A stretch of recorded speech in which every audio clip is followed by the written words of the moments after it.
Dhallywood queen Apu বিশ্বাসের secret cinema এবং দুর্বার সিনেমা নিয়ে অনেক টেনশনে পড়ে গেছে বুবলির ভক্তরা।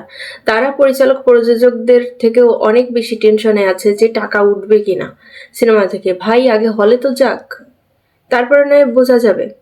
গেছে একটা কথা, অপু বিশ্বাসের যদি বয়স হয়ে যায় তাহলে তো নিশ্চয়ই বুবলিরও বয়স হয়ে গেছে। তো বুবলিকে দিয়ে যদি সিনেমা করানো যায়, যদি 2016 সালের ওই পেটের সিনেমা মানুষ দেখে দুই একজন হলে গিয়ে, তাহলে আমি মনে করি ঢালিউড কুইন অপু বিশ্বাসের এই বয়সের সিনেমা মানুষ দেখবে, দুর্বার সিনেমা হিট করবে এবং হলে মানুষ দেখবে। আপনাদের টেনশন না করলেও চলবে।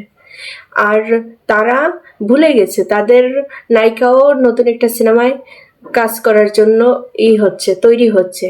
তবে একটা জিনিস, 2016 সালে বীর সিনেমা ওই প্রেগনেন্ট অবস্থায় কিন্তু মানুষ দেখছে। আপনাদেরও সাবধান হওয়া দরকার, বা আপনাদেরও নায়িকাদের সাবধান হওয়া উচিত, কারণ সেও এখনো নাকি প্রেগনেন্ট।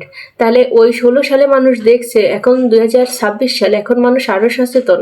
ওই সিনেমা চলবে কি করে? আপনারাও এটাও তো ভাবার বিষয়। আপনারা একটু ভাবেন, অন্যের নায়িকাদের বা ঢালিউড কুইন অপু বিশ্বাসকে নিয়ে না ভেবে নিজেদের নায়িকাকে নিয়ে একটু ভাবেন যে তাকে যে পরিচালক নিয়েছে সেই সিনেমাটা কিভাবে চালাবে।